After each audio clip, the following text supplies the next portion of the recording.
Are you an NRI visiting India frequently? Do you earn salary abroad but also have property, investments and business connection in India? Then this video can save your major tax problems. Many NRIs believe that if they are Indian citizen living abroad, they automatically become non-resident Indian for tax purposes. But that is not true under Indian laws. In India, taxation does not depend mainly on citizenship. It depends on your residential status under Income Tax Act. And a simple mistake in counting your stay in India can make your foreign income taxable in India. Yes, even your foreign salary, overseas rental income, foreign investments or global assets may come under income tax scrutiny if your status changes.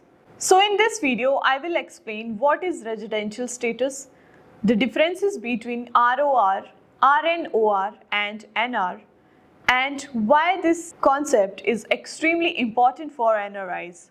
And further, I will cover deemed resident provisions and DTAA benefits.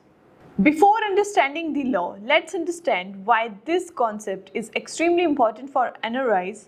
Because your residential dictates whether your foreign salary becomes taxable in India, whether your global income must be disclosed in India, whether your foreign bank accounts and assets required reporting, whether NRO tax benefits are available, whether DTA benefits can claimed, whether you may face notice penalties or tax litigations in India. This means two NRIs earning exactly same income but pay completely different taxes in India because their residential status is different.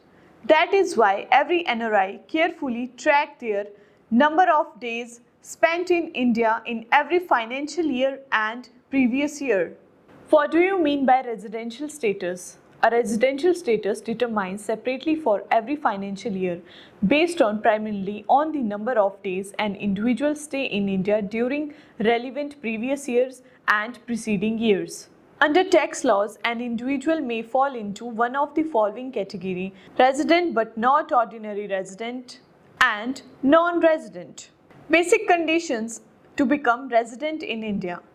Under Section 6 Clause 1 of Income Tax Act, an individual becomes resident in India if he satisfies with basic conditions and additional conditions which are given in the Income Tax Act. First condition, stay in India for 182 days or more during the relevant previous year, or second condition, stay in India for 60 days or more during the relevant previous year, or 365 days or more during the 4 preceding previous years. However, special relaxation are available for Indian citizens living in India for employment abroad. Crew members of Indian ship, Indian citizen or person of Indian origin visiting India. Then additional conditions for ordinarily resident. Additional condition for ordinarily resident. One of the basic conditions are satisfied. Two additional conditions are checked to determine whether the person become resident and ordinary resident and resident but not ordinary resident. The additional conditions under the Section 6 Clause 6 are: the individual must have stayed in India for 730 days or more during the 7 preceding previous years. Now let's talk about the resident and ordinarily resident.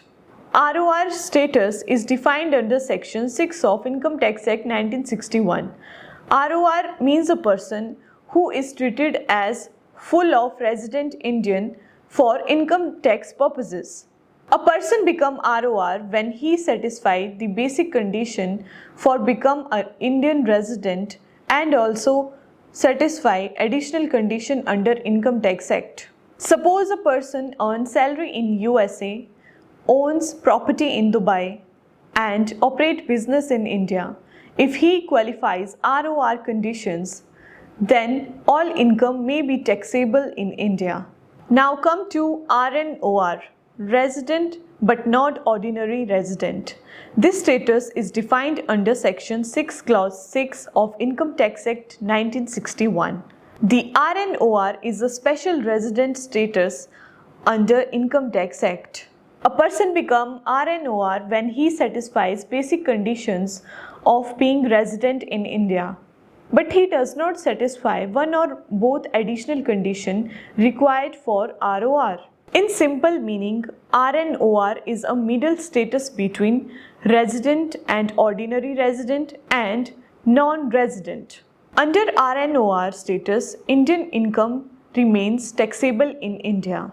Foreign income connected with the business and profession controlled in India will be taxable. Usually, foreign income earned outside India is not taxable for RNOR. Now let's talk about non-resident. The rule relating non-resident are mentioned under Section 6 of Income Tax Act. Non-resident means a person who does not satisfy basic condition of residency under Income Tax Act 1961. In simple words, NR is a person who lives in outside India and does not stay in India for required number of days. An NR is taxable only on income received in India, income accrued and arising in India.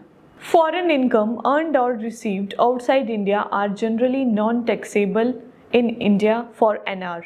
Now let's come to DTAA. DTAA is an agreement between two countries that helps taxpayer avoid paying tax on the same income in both countries. It provides clarity regarding which country has the right to tax a particular income. The important legal provisions of DTAA comes under Section 90 of the Income Tax Act 1961. Residential status is not just a technical legal concept, it directly affects the taxability of your global income, foreign assets, and investments compliance obligations in India.